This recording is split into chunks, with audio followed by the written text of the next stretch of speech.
Right, well, I've got a couple of hours where I've got to go back to work, and I thought I'd make a start on this DMR kit. It's a Dmr K1, which I understand they were rebuilt from the K4s. Why have I chosen this kit? Really purely because their Z-Class, which I've built 3, I've got another one to build down there, I find it excellent, so I wanted to try another example of a DMR kit. Purpose of this thread is going to be to try and show that kit building, there's no magic involved, you only need the very simplest of tooling, and there's no reason at all why you cannot simply put together a nice working attractive 00 gauge locomotive with a minimum of fuss. 00 is going to be, I've read through the instructions briefly. I was amused by the one in the introduction. It says good luck. And we've got the old, normal starter, take the frames, and that's where indeed I'm going to start. But I need just to make sure we've got all the ingredients. Nice A3, very clear drawings, top marks. Right, wheels. Looking at the picture, I don't know where I'm going to drive this yet. I suspect, looking at the pre-roll boiler, I suspect it's going to be best to drive it off the rear axle, but we won't know until we're along, a lot further down the road. I've got to motor it. I've already used this. I can't remember why it's in. Anyway, it's a high-level Roadrunner Plus, which has got a pivoty bit at the bottom and a Mishima motor. I think I'm probably going to be able to crank that a little bit so it'll fit into the boiler and clear the back head. So I'm going to try and use that if I can. Wheels, well, here's a funny thing. Mike Sharman doesn't list a K1. He lists the K4 from which this has been rebuilt, and he says drivers should be 5'2", 17 spoke. Fine. Now 5'2" is about 20.5 millimeters, I believe, wheel size. But in the instructions, they recommend 21mm Romfords, 16 spoke.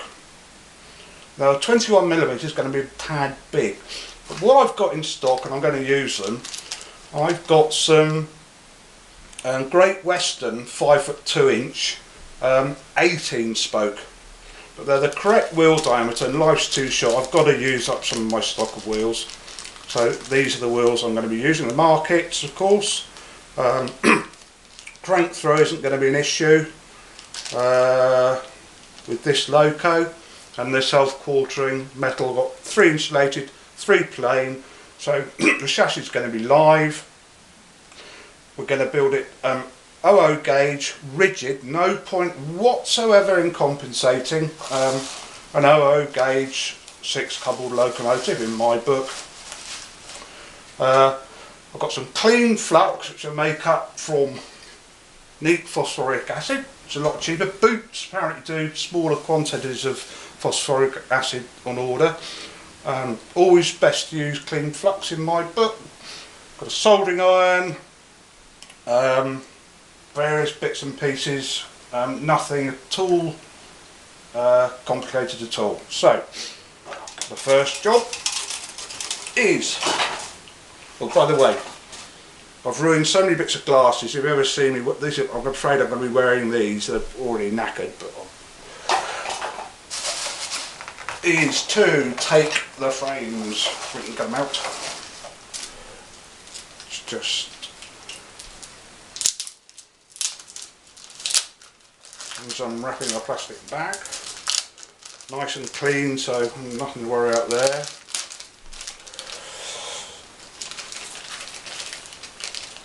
The spacers out at the same time. We've got a choice of spacer with this kit supplies. We've got OO and EM.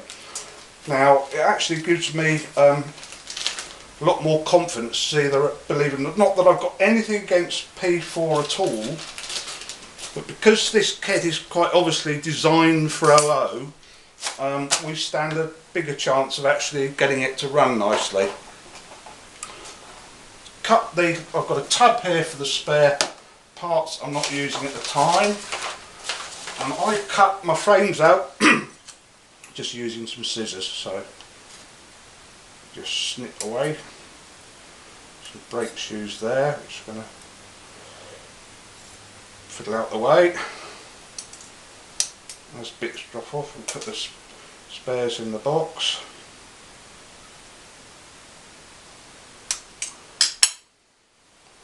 Nice to see we've got some washers etched into it. There's very little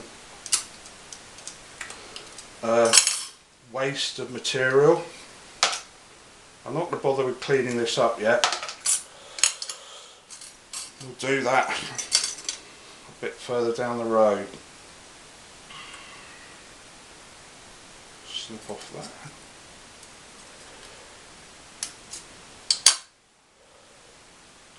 Most of these just fatigue off, you can see, without causing any problem.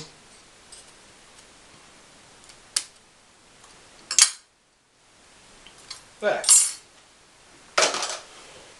Now we've got to fiddle in the box again because we need the bearings. And they're in a bag here. But now I have got a nice expensive jig, but I think in this case it really isn't. To be honest with you, it's getting worn now, and I haven't been terribly impressed with it. And I think this is probably a better method, and it's a lot easier. So what we need to do is check just initially, and I'm pretty certain with DMR that we're going to find everything's okay. We can just start. But just to do a basic check, I put a straight edge along the bottom of the holes just to check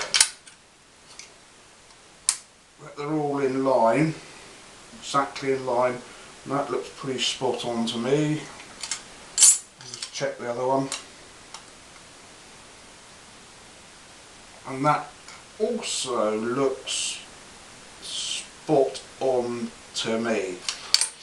So we know that all the holes on both sets of chassis frames are in line. Next check is to just line up the holes themselves and make sure the two sides match.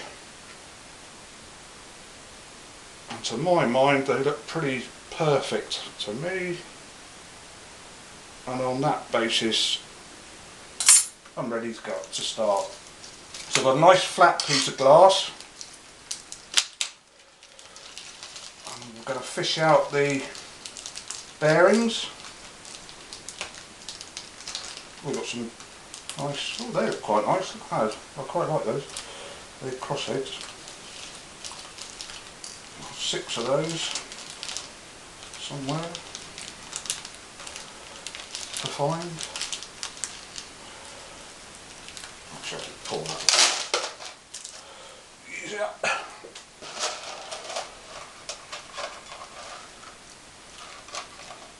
So we know, or are 99% certain,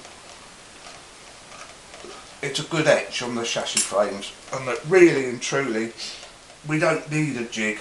We can just go ahead and assemble them, assuming we get them nice and square. 6 of those. Right, what I use for fitting the bearings is this taper reamer. I've had it for donkey's years, and because I use it just on soft metals, it's still fine. Correctly, the holes are a tiny bit small, so we just gently ease away. It's going to be a bit boring until you've got a tight fit.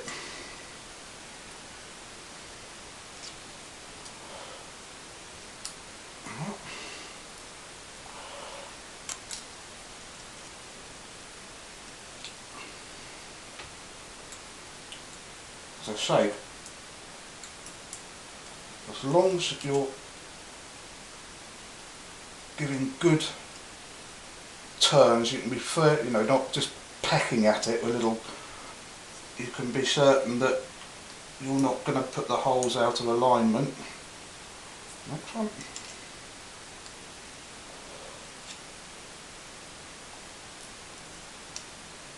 That's a bit more.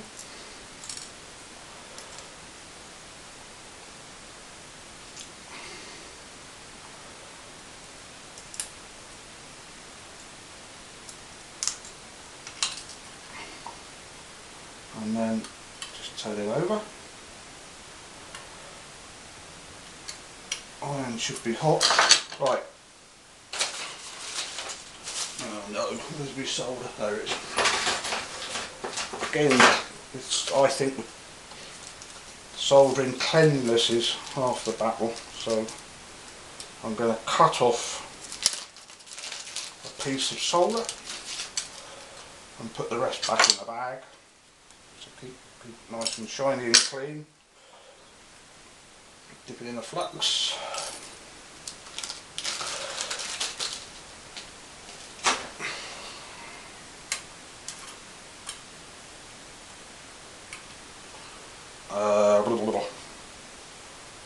Paintbrush. Plenty of flux. This flux costs absolutely nothing, so you know there's no point in fiddling and being sparing with it. And simply solder them off. To run. So, whoop.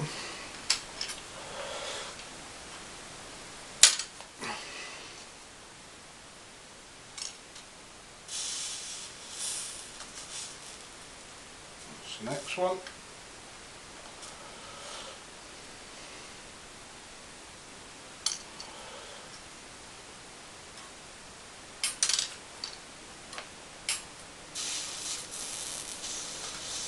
And there's the last one.